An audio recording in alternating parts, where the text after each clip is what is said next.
All right. Okay. So I was telling everyone, for those ones that just arrived, that you should start working on the project. It's not too difficult. Okay.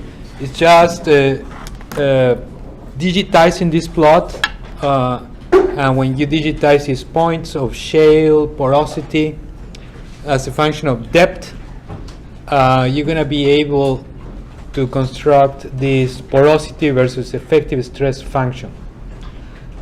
At some point, your data is going to deviate from this line, so these points with overpressure, they are going to plot somewhere over there.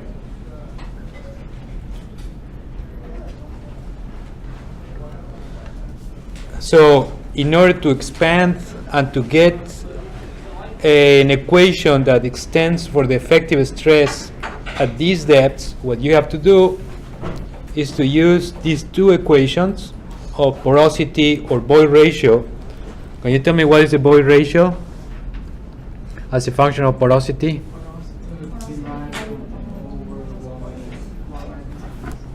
So it's there, those are related, right? Porosity. So these two are functions of porosity as a function of effective stress.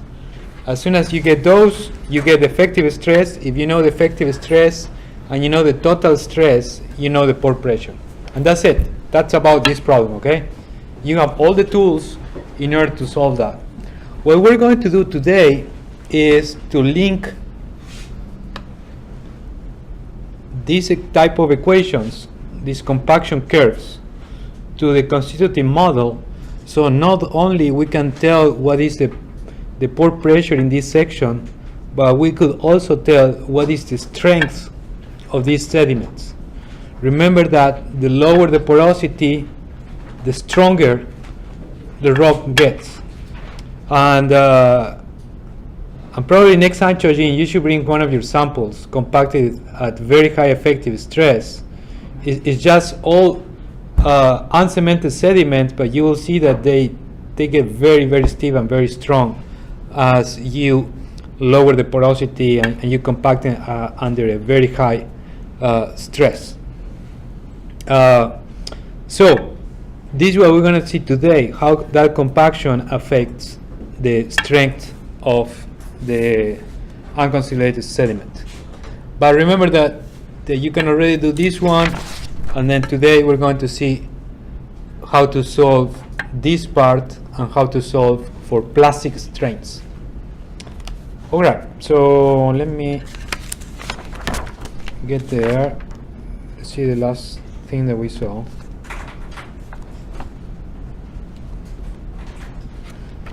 Any stories from the weekend? No? Nobody did something nice? Travel? No, no travels? Research? Yeah, a lot of research. That's the graduate student life. That's how it's supposed to be. All right, so here you have a plot of Boyle ratio that we say, again, it's porosity divided 1 minus porosity, so it's related to porosity. Isotropic mean stress P, mean effective stress P, and deviatoric stress. The more compaction you have in these sediments, which will be going in this direction, the stronger it gets, the bigger the yield surface is. So you can sustain larger elastic strains till you get to the plastic region. So we need to get equations about this curve in order to relate this one to that one. Notice that this line is related to the yield surface. So knowing the variation of this line with mean stress is going to tell me how the size of the yield surface varies in this space. So those two are connected, and that's a link that we have to explore today in order to write this elasto-plastic matrix to predict plastic strains. Okay, so this we were we can measure these compaction curves. This is an isotropic consolidation line, but also we can perform a one-dimensional strain experiment in which we do loading, which is going to result in compaction, unloading, reloading, which is going to have a different compressibility. It's going to be closer to the unloading. You get to this point that was the high stress that the sediment saw before, and that's called a preconsolidation stress. And then you can continue loading, and then if you do an unloading and reloading again, it will be very similar to what we did before. And notice that these curves are a nonlinear function of porosity and effective stress. And we can simplify that by writing porosity is equal, it has a linear relationship with the logarithm of effective stress. And actually, this is what you see over here in this equation, right? It tells you that void ratio varies linearly with the logarithm of effective stress. What is this E naught?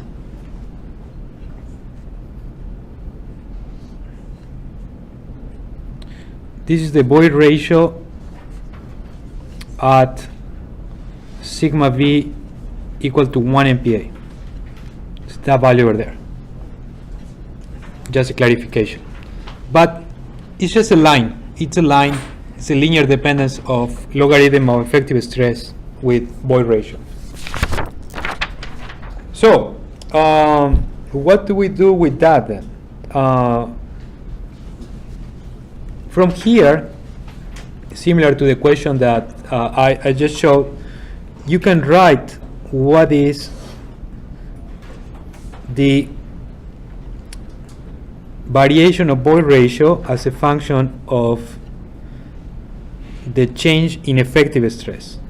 And for example, in this case, I can write this is sigma V at the given stress, and E naught we said it was at 1 MPa, and CC is going to be the value of the recompaction compressibility.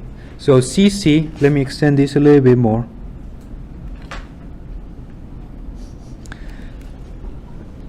CC is going to be this value. So this one would apply for reloading. For sigma V smaller than the what is called the preconsolidation stress. So if you do an unloading and a reloading, the variation of porosity with effective stress will depend on this equation. Let me ask you something. Is this going to be an elastic deformation or a plastic deformation?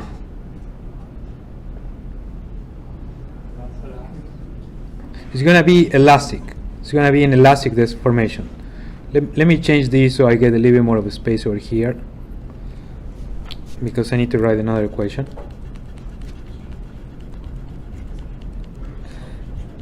That's going to be for the elastic part, and we're going to assume that reloading is the same as unloading. When you pass this point of the preconsolidation stress, let's say that I'm coming from here, moving to the right, I arrive to this point, and this was the high stress that the sediment ever saw before. You're going to run into this consolidation line or compaction line.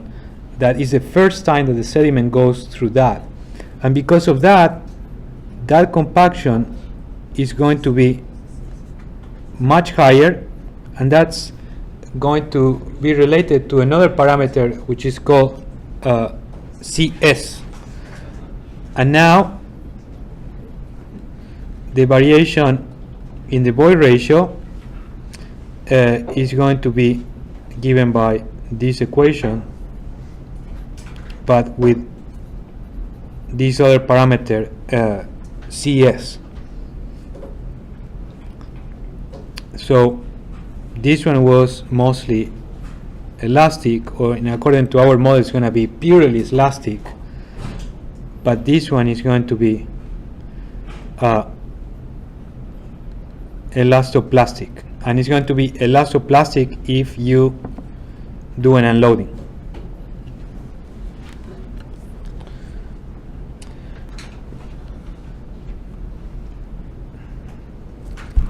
Yes. Is I'm this sorry. Lin base 2, or should it be like log base 10? Say again? The Lin, is it base 2 or? It's the natural. Oh, natural yeah, it's a natural. So Yeah, it's basic. yeah. Should it be base 10? It depends. The equations are the same. Probably this is not going to be the same, depending on which convention you use, right? It's just what space you're doing it. But I kind of forgot this already, guys. What do you use in Geotech? Base 10 or the For natural number? consolidation, we Yes. use base 10, but for the chem clay model, we use natural log. Okay, now that's where I want That's to go. what this is. I want to go to the CAM clay model, so that's why I'm not using That's the. what Dr. Ref uses in her class. Okay, okay. So let's keep working in logarithm. Of course, these values are not going to be the same. This one, that one, whether you use 10 or the natural number e, but let's just keep on using natural logarithm. In fact, we're not going to use this CC and CS, and we're going to go now to the CAM clay model and make the same analogy. It's exactly the same. Now you know what the concept is. And I forgot something over here. These CS and CC are really a function of, depend on the void ratio as it's in the equations, rather than porosity. But it's a linear function of the first, so it's very similar. All right, so now that we have these equations, we can start writing what is going to be the elastic part of the stiffness matrix. And remember that now this is not linear anymore, but this is it's going to be elasto-plastic. Zoom out a little bit. So before we did a 1D strain stress path. Okay, now we're going to do an isotropic stress path. In this isotropic stress path, if it's isotropic and our material is isotropic too, the deformation that we're going to apply on the porous solid is just going to apply strains which are the same in all directions. For the elastic part, as we have seen before, a variation of the void ratio is going to depend on a compressibility parameter that, similar to this CC, in the conclave model it's called kappa, and depends on the natural logarithm of the current effective mean stress divided the original mean stress. And for the plastic part, same as we did before, but remember now this is an isotropic test. The variation of void ratio is going to depend on another parameter which is called lambda, and the range of the change in effective mean stress is going to tell you how much you change the void ratio. But it's exactly the same. And similarly, as we had before, if you were to plot this type of deformation, you will have, if you're doing reloading, if this is natural logarithm, you will have a straight line with slope kappa, which is that one. If you go over the preconsolidation stress and you go into plastic deformation, this slope now is going to be lambda. And if you have unloading, again, your compressibility is going to be kappa again.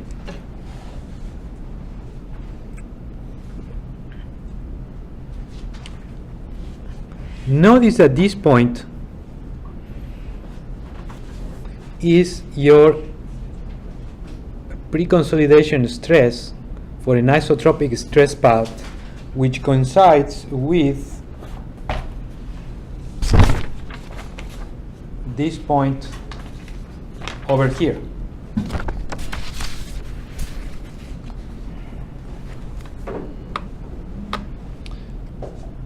You remember that one was P naught. That's the yield stress for an isotropic stress path. So when you get to that point, you go from elastic, which is this region, to plastic, which is after that point. So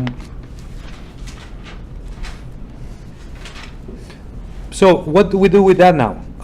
Well, now we can write the variation of elastic strains with variation of stress. Yes, go ahead, Mike. Shouldn't the first equation be P prime naught over P prime? If you're going to P prime naught? Or are you going back from? So the highest one is going, the smallest one is going to be here, right? Yeah. You know, you mean for this one? Yeah. Be flipped Yeah. You're right. You're right. Thank you. Okay. I actually have a little homework for you guys to work at home that we don't have time to go through here, but it's related to how to get these equations. But it's just a rule of logarithms, right? And it's related to the equations I'm going to write right now. So if we wanted to calculate now what are the variation of elastic strains with the variation of stress, you will see that we can write these equations as elastic volumetric strain, variation of elastic volumetric strain, which is what I just wrote, is equal to this kappa parameter divided a variable which is called specific volume. I'm going to explain what that is in a minute, times the variation of mean stress divided the initial mean stress, and the variation of deviatoric elastic strain is going to be proportional to the variation of deviatoric stress divided 3 times the shear modulus. So here we have sort of a mixed model. For the volumetric part, it is nonlinear. For the shear part, still linear, because this is a constant, right? Where did this P come from? Why is this P over there?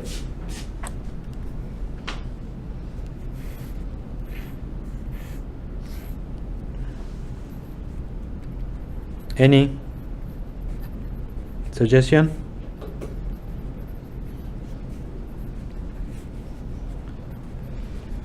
This variable specific volume is just a convenience for instead of writing 1 plus E.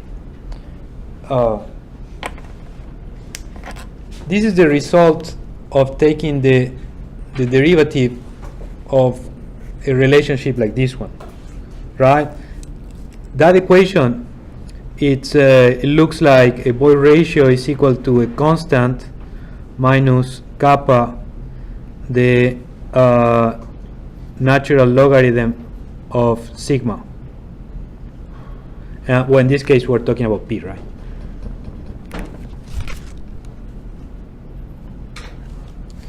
It's just a line, right? So E has a linear dependency on the natural logarithm of P.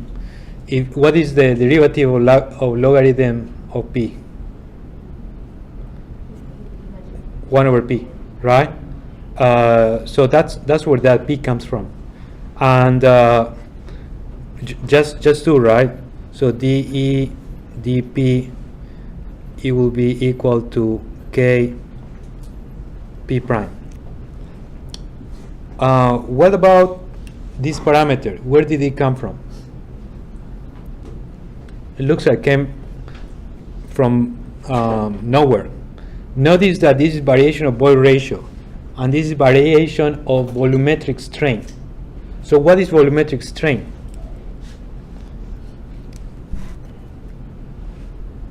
In order to solve this, what you're going to have to do, and this is my short assignment, if you don't believe my equations, you go to the definition of void ratio, which is equal to the volume of the voids minus divided the volume bulk minus volume of the voids, and then you take a differential of E with respect to a differential of BV plus a differential of BV, that together, and since a volumetric strain is going to be a variation of BV divided BV, and assuming also that variation of volume of the voids is variation of BV, what does this? What is the meaning of this expression physically?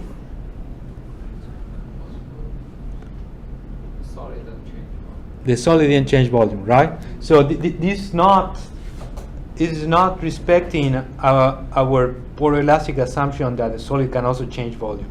So these equations apply for change the porosity in which the compressibility of the solid is negligible, or for very high BO coefficient. But this is an assumption that you have to do here, otherwise you need to put a BO coefficient. Well, after you do all of this, and this is important definition, that's something that you already knew, okay? But after doing that, you will see that a variation of void ratio is equal to minus 1 plus E, a variation of volumetric strain. It doesn't matter if it's plastic or if it is elastic. This is the relationship. You put this one together with that one, you get this equation. Okay? And it kind of makes sense, right? It says if you increase the mean stress, you're going to have a positive volumetric strain. This second part assumes linear elasticity, and it just assumes that here you have a proportionality between deviatoric stress and deviatoric strain with the shear modulus. What is the definition of the deviatoric strain?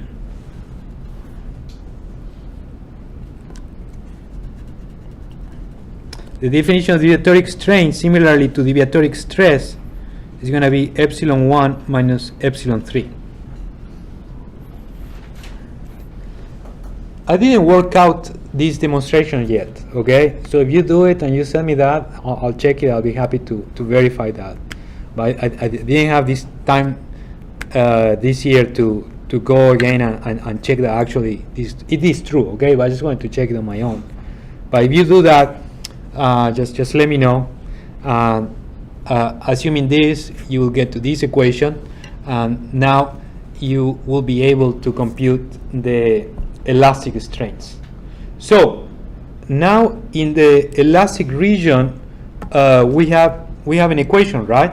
And we can put this also in terms of a matrix. So we can say that the variation of volumetric strain for the elastic part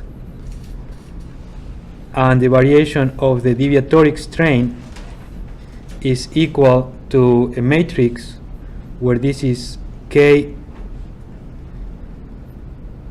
divided specific volume times P prime minus 1, and this is 0, this is 0, this is 1 divided by 3G.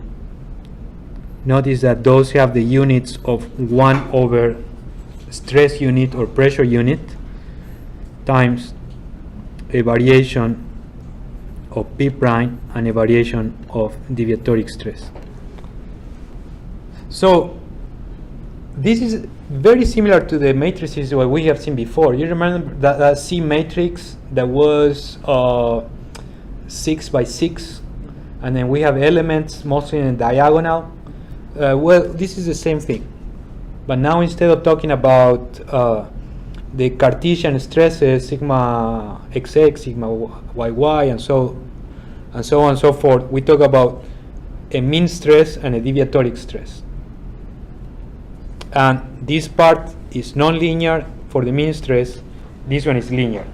If I told you to predict what is the variation of porosity and what is the variation of strains for a stress path which is anywhere before the yield stress, before this one or before that one or before that one in any direction, you can already do that by doing this. If you know what delta P is and the dq is, you know how to calculate that. And for example, if you were doing a triaxial test and I know what is going to be, let's say dp is equal to 1, what is going to be dq? Let's say this dp is 1 psi, then dq is going to be for a triaxial test. You remember that? It's going to be 3 psi, because that's the stress path for a triaxial test. But now you should be able to do the elastic part, okay? Now what happens when we get to this point? Well, it gets a little bit more complicated, okay? And that's what we have to explain right now. In order to explain that, those plastic strains, now we need to use our yield surface line. So now we're going into the plastic strains.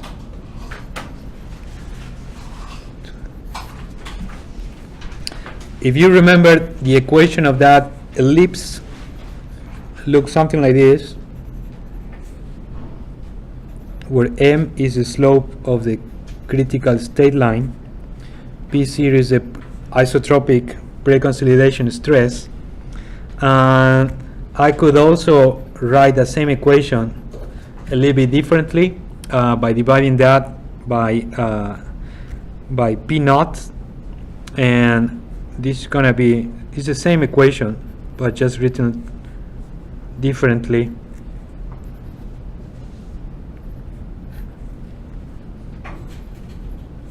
Where this new parameter eta is equal to Q over P prime.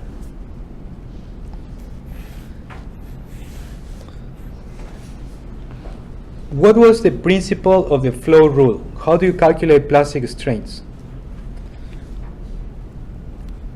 Do you remember that?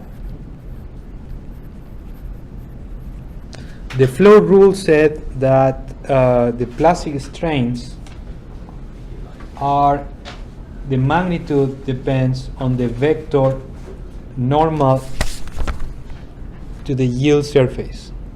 So we're going to have to take derivatives of that yield surface in order to compute the relative magnitude of these vectors.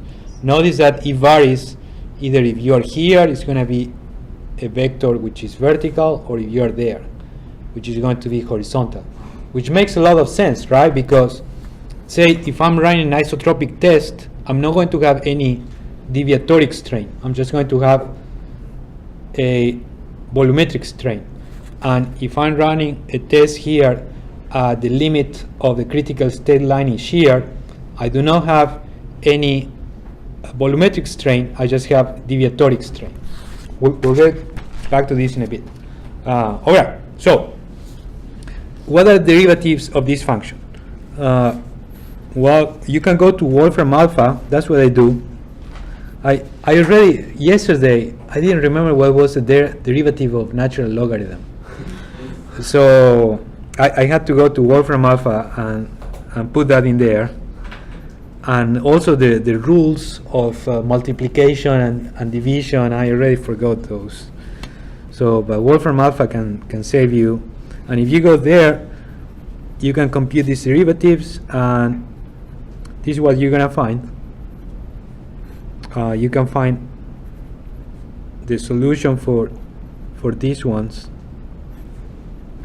So this is with respect to P. Also, we can compute it with respect to Q. Remember that these equations are in the notes I gave you. So if you have a mistake over here, or if I do a mistake, don't worry, because check them with the project that I gave you.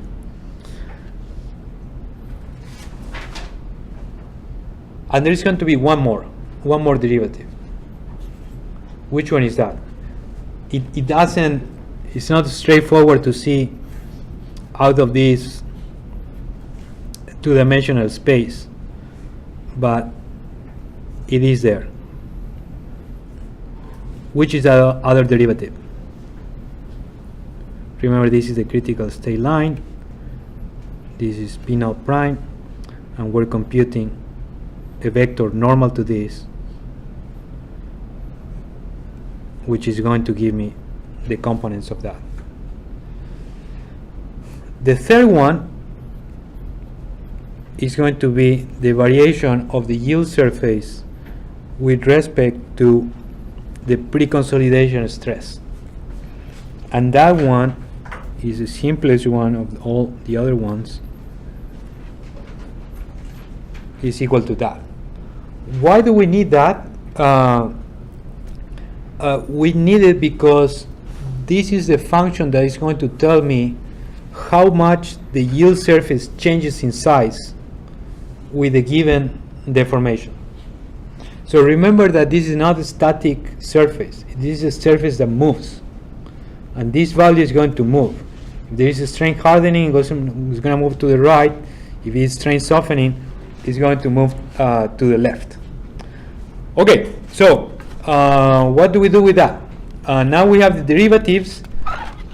We need to apply the flow rule. In this case, we're going to use the associated flow rule. And if you remember, the associated flow rule is very simple. You just use the yield surface as your plastic potential function, and there is going to be a parameter that we don't know what it is yet, but it's this unknown parameter times the derivatives of the function at that given position. From here, we're going to find what is the volumetric plastic strain. So remember, before we computed the elastic strains. Now we're going to compute the plastic strains, and this is just simply the parameter times df, and now we're using this f star dp df dq, where this one is pp and this one is qp. Deviatoric component, isotropic component. As we said before, if you're here, the vector is normal to this line, you have all volumetric strain, plastic strain. If you're here, the vector is normal to that line, so you have all deviatoric strain. There is no volumetric strain, there is no volume change when you get to this point. So what it follows now, it's just some math using the equations that we wrote before, but it's we're just going to write the equations, but we're not going to go through the demonstration because that's going to take a long time. Okay, but basically what I want to do now is I want to figure out what that parameter is. Okay, so that parameter, if I replace this derivative over here, it's that one from over there, right?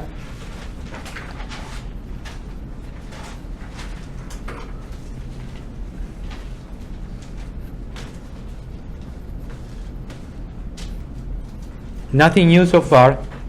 The new thing comes right now, and this is the important thing. This is just a flow rule. If you know this from this plot over here, we can compute what is the contribution of plastic strain when we go through this cycle from here to there and back to there, or when we go through this line. The variation in volumetric plastic strain is going to be equal to the difference between this path and that path, because that's going to be the possible elastic unloading that I could have, and we know that lambda is bigger than kappa. Now we have this, again, specific volume coefficient that comes from the fact of converting variations of void ratio to variations of volumetric strain times the variation in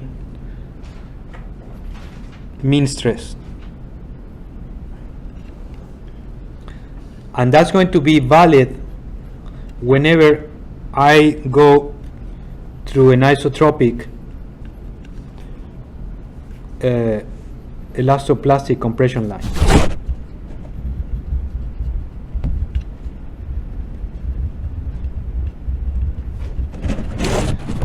But it is it just comes from here, from these plots. Okay, it's very similar to what we did before. And from this equation, I'm going to get that the variation in the size of the yield surface, which is going to be actually the variation of the preconsolidation stress, just comes straight out of that equation, is going to be a function of the variation of the volumetric plastic strain. So it makes a lot of sense that the higher or the more you compress your material, the stronger it's going to get. So, and this is the link that we needed. This is what is going to link now the plastic deformation to the hardening rule, to the increase in the yield surface. So from here,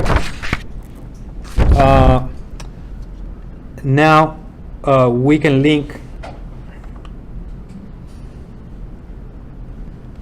these equations with these two ones, and then we can get what is this hardening parameter, and that hardening parameter is going to be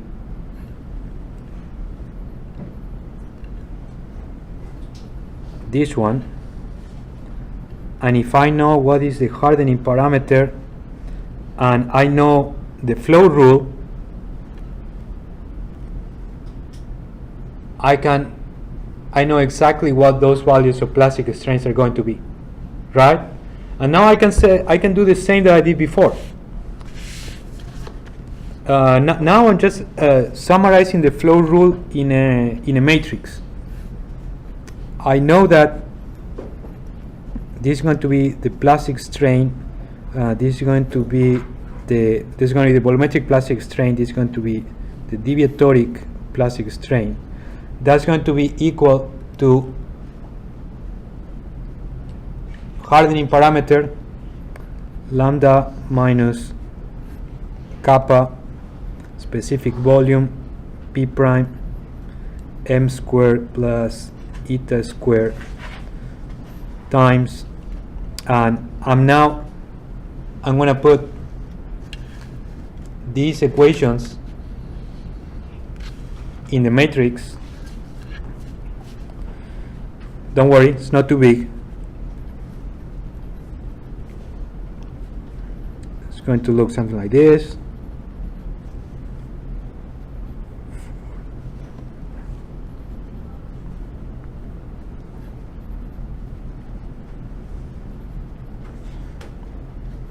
Times dp dq. So now for any variation of or for any stress path for which you know what is the variation of mean stress and what is variation of volumetric strain, you know what is going to be the variation of the plastic strains. In summary, all that we did, it was just to decompose strains as we have seen them before into elastic strains, something that we knew how to do. Now we expanded this to a nonlinear model plus plastic strains. And the elastic strain part, that's something that we knew how to do. If I want to compute, say,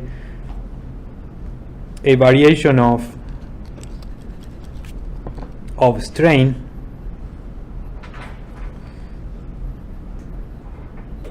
that depends on the variation of stress, right? Where this now is the elastic stiffness matrix. And now what we just found out is the plastic stiffness matrix. But it has exactly the same meaning as the one before, but you can see that there are some other rules in there, and it comes from a different theory. But with all these equations now, you should be able to compute the stress path for deviatoric stress, for mean stress, for the strains, for a stress path that is strain softening or strain hardening. Actually, for the strain softening, it has a few more steps. We're not going to go through that because it takes a lot of time, okay? But you can find out that on your own. With this one, you're going to be able to compute the strain hardening part. So let me come back to the project. Here in the project, you have to simulate an axisymmetric triaxial loading test using this CAMCLAY model. And here you see you have the parameters, the shear modulus, preconsolidation stress, critical state angle, which is going to give you M. You have the compressibilities, lambda is bigger than kappa, and also you know what is the initial void ratio. Steve? On your notes, I think it's m squared minus eta squared that you correct on here. Thank you. I knew that there will be an error somewhere. So yes, m squared minus eta squared. Yeah, that makes sense because we have these guys which are squared over there. Okay, thank you for that. So here in the project, you have all the parameters. You know what is the initial state of stress. What you have to do is you have to compute this hardening strain path, and you will see that you will have to apply small changes in plastic strain. That's something that you're going to prescribe here. So you can prescribe the changes of mean stress. So what did we say? It was for a triaxial test. dP prime is equal to 1/3 of dq, right? So you know that. And I recommend that you break your loading path in about, say, 100 steps or so. That's going to give you a curve smooth enough to see your response. So basically what you're going to do is something like this. What is your preconsolidation stress? Let's see, it's 250, and you're starting at 200, so it's going to be somewhere over here. Definitely that's going to go on the wet side, and as you load, just by geometry you should be able to tell me what that point is. That's the point at which you get to the critical state line. What I'm telling you is to break your stress path, say for the elastic part, just need one step because it is elastic, right? It is non-linear, but it is elastic. Well, you may need a few more points, but you don't need a lot. For the plastic part, you're going to need more points. And as you go from here to there, you will see that when you go through that point, you're going to have your elastic part. Actually, for the Q, it's going to be linear because it just depends on G. For the volumetric strain, it's not going to be linear though. And after you get to this point, this is going to vary like that. And it's going to approach asymptotically to that value Q. And as you do that, remember that you have to recompute your yield surface. For every time step, as you go through here, your yield surface is going to increase. Another one, new yield surface. Every time you go a time step, you need to recompute your yield surface. Look, when you get to this point, that your yield surface coincides with the top of the ellipse, that's a point at which you just get plastic deviatoric strains, right? There is no more component here of the volumetric strain, and that's why this one goes infinitely in this direction. At that point too, there is no more volumetric strain change. It just goes into yield, into perfect plasticity with no change of volumetric strain. So play a little bit with those equations and you'll see that you'll get something like this. Okay, so too many equations for today. We're not going to talk about I'm not going to write any equation anymore, but I'd like to discuss how this affects permeability, because that's actually something very important. So let's see, this one goes over here, over there.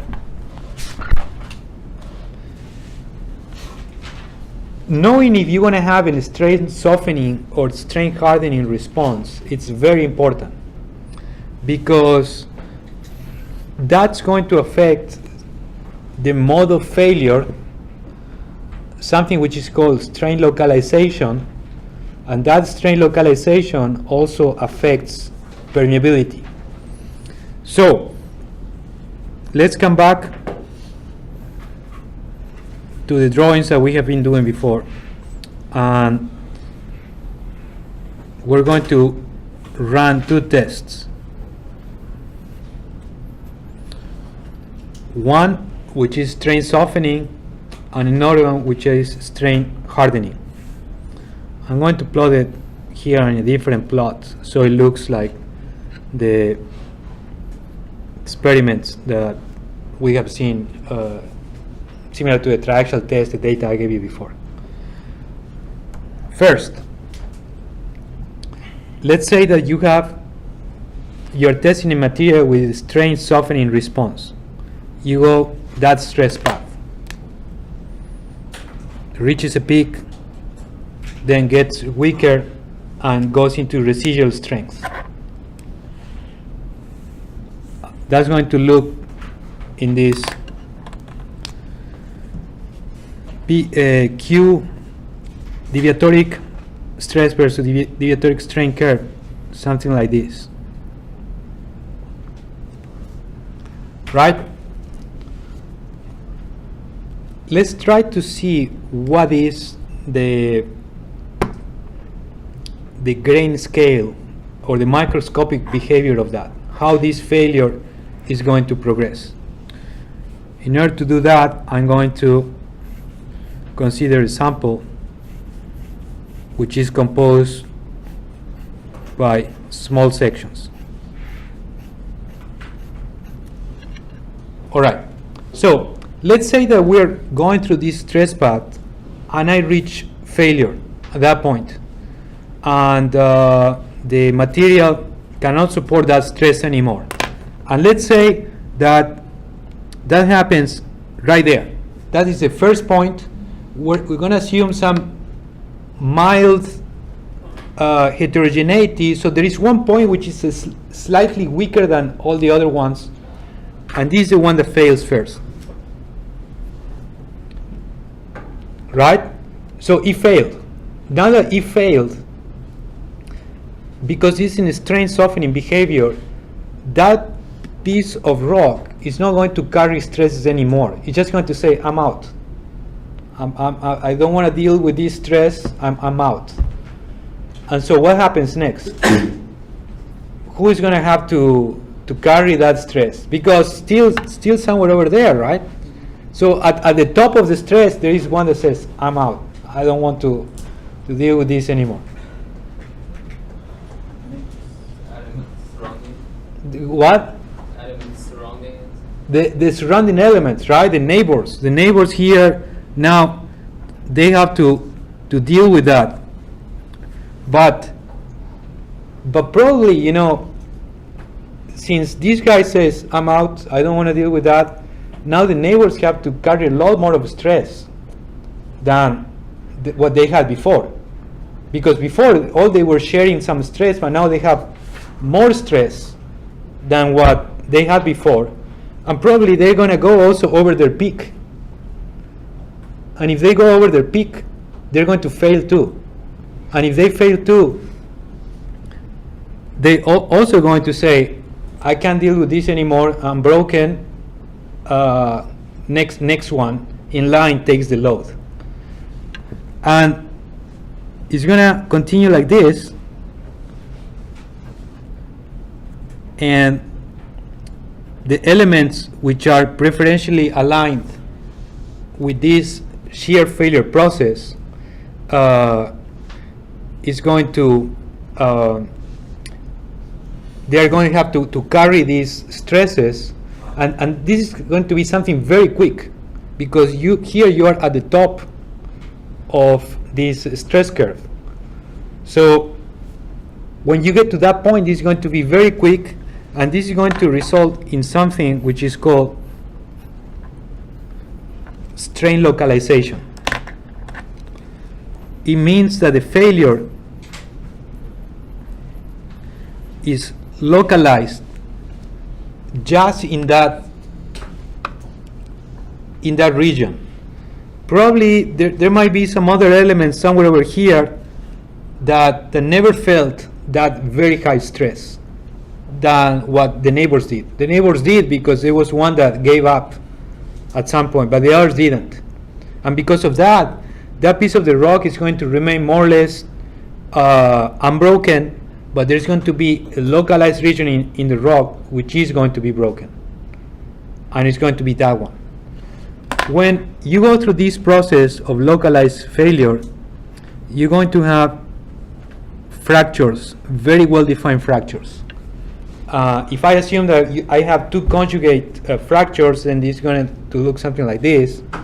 But notice that this is going to be a fracture, and it's going to have the permeability of a fracture, right? So if now you were to flow fluids through that, very likely they're going to go through the fracture than through the matrix if the permeability of the matrix is much lower than the permeability of the fracture. This is a typical strain softening response. Let's go with the second case. In the second case, now we go through the wet side of this curve, and we go into hardening. As you go into hardening, the bulk response that you will see is something like this. Let me do it with pencil before.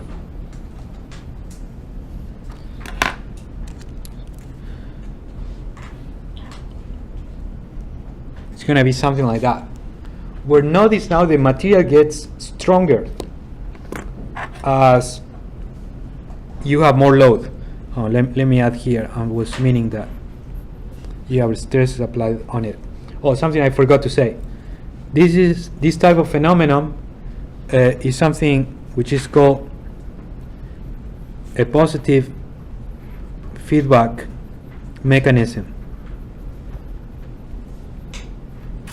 It means that once you trigger some small step, automatically the others one trigger too. It's like a domino effect, right? You break one, brrr, all the others break too. And it's an unstable process. First time that you break one, the rest is going to follow with that. Let's now look at the strain hardening. Also, we're going to assume some heterogeneity so that after I go through this yield point somewhere over here, and let's say that there is an element over here that gets to the yield point. What's going to happen after that material gets to the yield point? Let's say this is the first one that gets to the yield point. All the other ones were slightly stronger and they didn't get to the yield point yet. If this one gets to the yield point, what is going to happen? Is it going to get weaker or is it going to get stronger? It's going to get stronger, right?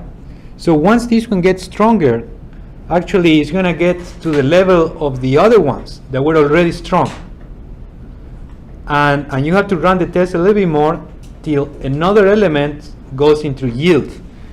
But it's not related to this one. It might be somewhere over here that this one gets stronger, and after you get everything, it gets close to yield. Then there may be another one that gets a little bit stronger, and then another one. And each time you have more and more stress, your sample just going to be stronger everywhere. You could unload this, and this is not unstable. This all the opposite of the case before. This is a stable process. There is no positive feedback mechanism, and this is going to result if you have a combination sometimes of failures that combine neighbors or neighboring elements with similar strength in something which are called shear and compaction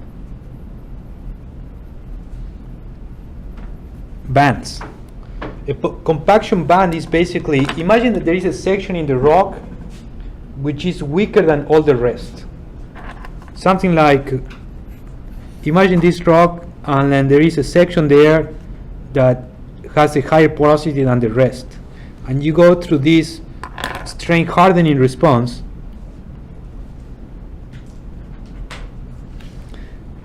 When you start to produce hardening, all of this is going to compact first than the rest, and that's going to produce quite a big change of porosity only in that region. All of that is going to harden, and all of that is going to change in strain. That's going to result in a compaction band. When you have a lot of shear, also you can have something which are shear bands, in which you also can have crashing of the grains, which is more or less localized in one region. What do you think is going to be the effect of permeability on this?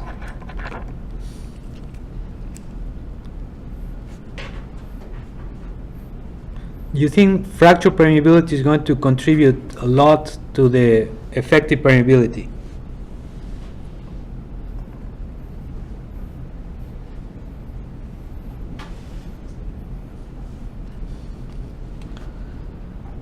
Probably not much. It depends on many things, right? But if in these compaction bands you have, for example, grain crashing, now actually you have a tighter matrix than what you had before. So your permeability is not going to increase. It's going to decrease. So it's a totally different thing. And what you are going to expect from this kind of deformation, it will be distributed failure everywhere. Not just localized in one region, but distributed almost everywhere. If you have shear bands, you may get to see some patterns of more localized failure in some regions. Let me show you a picture that shows that very well. Let's see. It should be somewhere over here.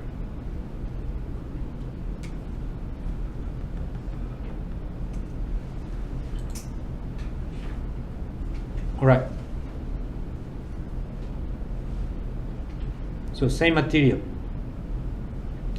One is loaded at a low confining stress, so goes through this strain softening behavior. This one, the red one. The other one is loaded at a much higher confining stress, so goes into strain hardening. You see how the failure here is localized in fractures. Here the failure is distributed almost everywhere in the sample. And this is a case of with already some confining stress, right? If you didn't have any confining stress at all, this one would just fracture like this, as just one or two lines across the entire specimen. And this is very important for permeability, and it's also very important for fault reactivation, because it's not the same to have a deformation of sedimentary strata that it's ductile and it's in a stable process and can go form anticlines and structures like that, or to have a fault. Let me come back over here. This type of failure accumulates a lot of elastic strain and releases it very quickly. This one is what will, for example, lead to seismicity or dissipation of energy through elastic waves. On the other hand, where is the energy going to go in this case?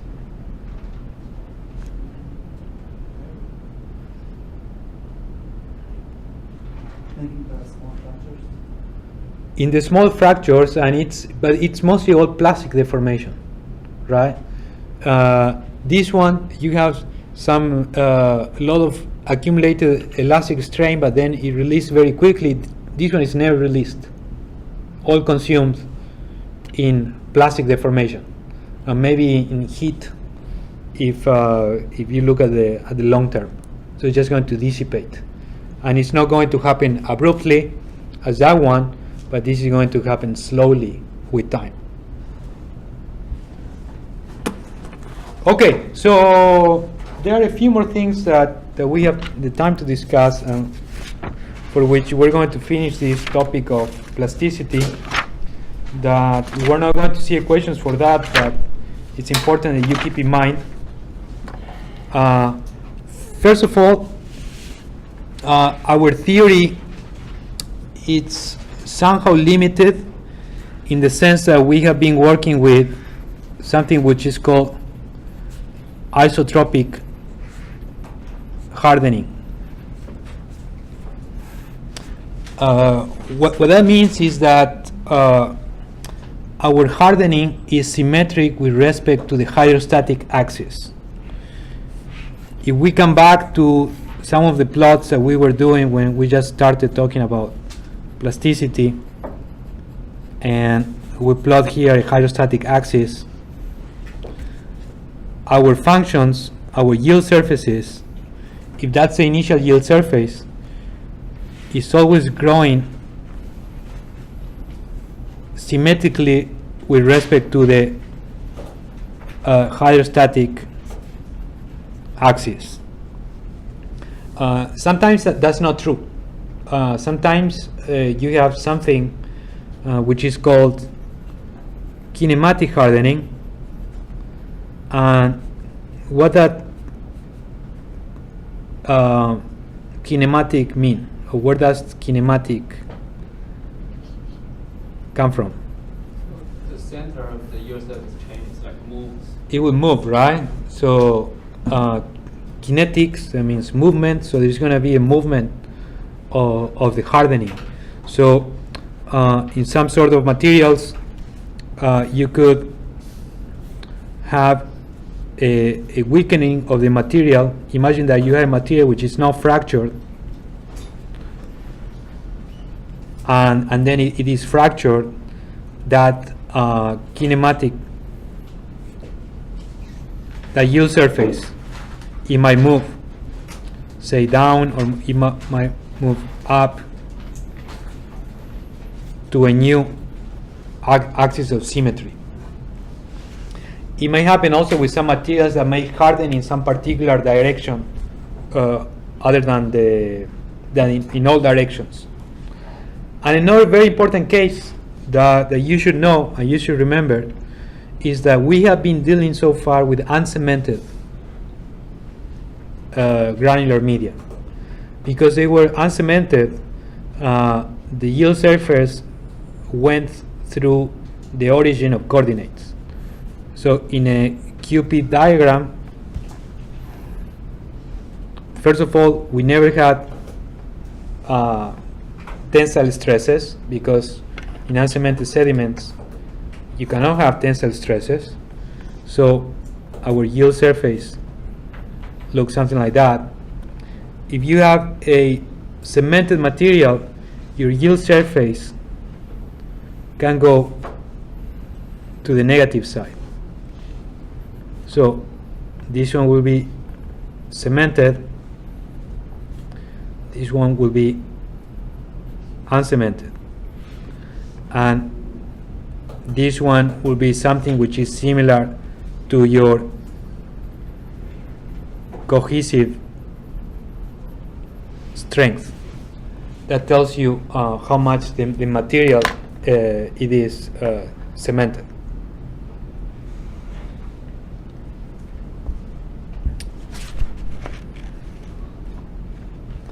You can have some materials that also show variation of cementation with time. For example, if you remember, I was telling you about these hydrate-bearing sediments, which are sediments cemented by crystalline water with gas. It looks like it will be the same with frozen sediments, they have some cementation. You can change the conditions, and they can go into a non-cemented yield surface. So this yield surface will also sometimes change due to environmental reasons. Like I was saying before, this case of frozen sediments, you increase the temperature, you lose the cementation from the ice. It could be due to chemical reasons. You dissolve some minerals and you lose the cementation at the grain contacts. So if you remember what we discussed a long time ago about chemoelasticity, you could have changes of strains due to changes in chemical potential or changes in the salinity of the fluid, or I show you the case of absorption. Well, in this case, you could also cause changes of the yield surface by some environmental changes, like for example dissolution of minerals, and that leads to a very new and important field of research which is called chemo-plasticity, studying how these yield surfaces change with environmental factors. All right, so I think that's everything I have to tell you today. I don't know if you have any question about this.